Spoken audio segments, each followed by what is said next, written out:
बिस्मिल्लाहिर्रहमानिर्रहीम। अस्सलाम वालेकुम। मैं हूं ज़हीर अब्बास और आप देख रहे हैं पाकिस्तानी व्लॉगर।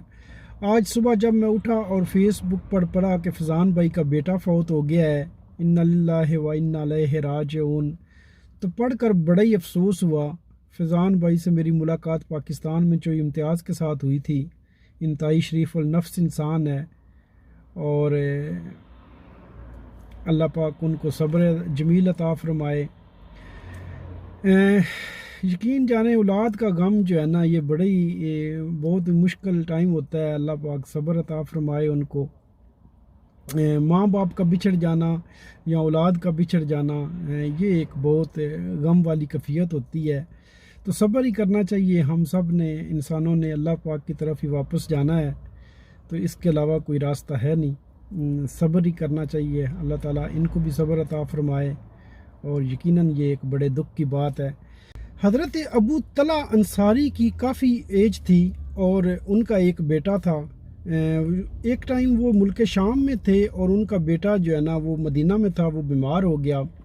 तो उनकी बीवी ने उनको इतला भेजी कि आपका बेटा जो है वो सख्त बीमार है और आप जो भी काम कर रहे हो छोड़ छाड़ कर वापस आ जाओ, क्योंकि कुल्लु नफ्सिन ज़ाइक़तुल मौत, तो ये ना हो कि आप उसका चेहरा भी ना देख सको। तो जब उनको पैगाम मिला तो वो जो है ना, मुल्क शाम से उन्होंने सफ़र शुरू किया, सब कुछ छोड़ छाड़ कर वापस आए। कोई रास्ते में जो है ना, वो कहीं आराम भी नहीं किया और असर के टाइम पे वो पहुँचे और उसी टाइम ही उनका बेटा फ़ौत हो चुका था, असर के टाइम पे ही।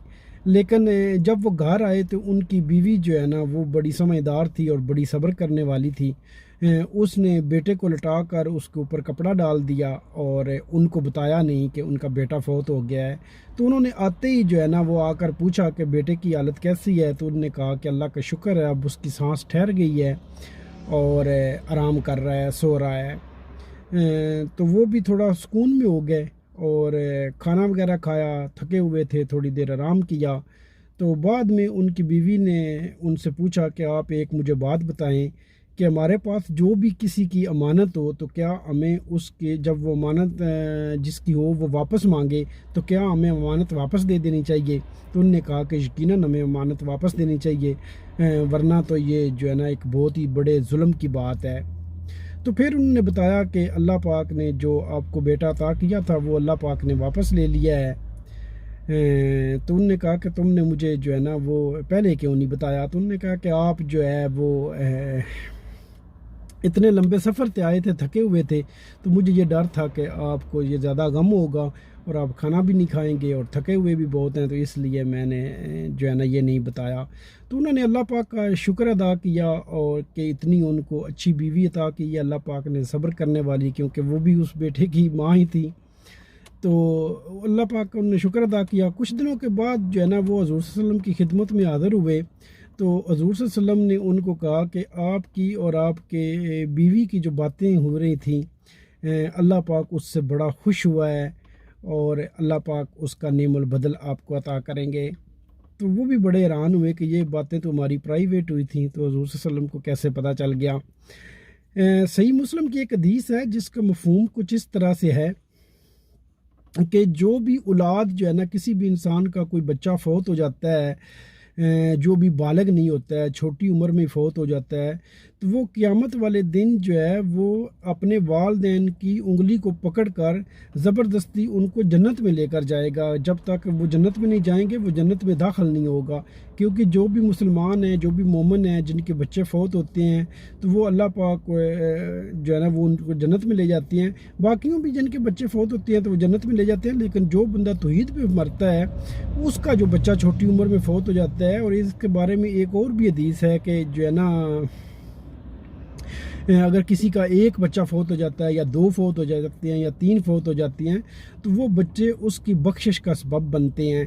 और अल्लाह पाक जो है ना, क़यामत वाला दिन अल्लाह पाक से वो ज़िद कर लेंगे कि हम तब तक जन्नत में नहीं जाएंगे वापस, जब तक हम अपने वालिदैन को साथ ना ले जाएं।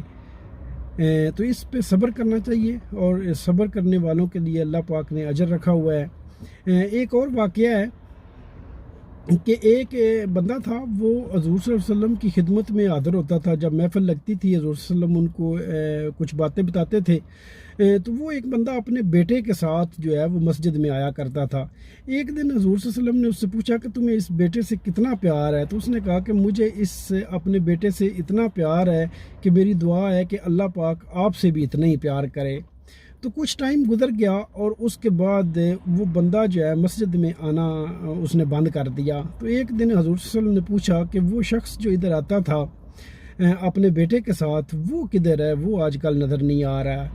تو صحابہ کرام نے ان کو بتایا کہ جو ہے نا اس کا بیٹا فوت ہو گیا ہے اور وہ انتہائی غم میں ہے، اور اس کو اب ادھر آنا جو ہے نا اچھا نہیں لگتا اپنے بیٹے کے بغیر۔ تو حضور صلی اللہ علیہ وسلم نے اس کو پیغام بھیجا کہ جاؤ اور اسے جو ہے نا وہ بلا کر لاؤ۔ جب وہ اسے بلا کر لائے تو حضور صلی اللہ علیہ وسلم نے اس سے پوچھا کہ تم یہ بتاؤ کہ تم اپنے بیٹے سے اس دنیا میں فائدہ چاہتی ہو یا یہ چاہتی ہو کہ آخرت میں وہ تمہیں خود جو ہے نا وہ پکڑ کر جنت میں لے جائے؟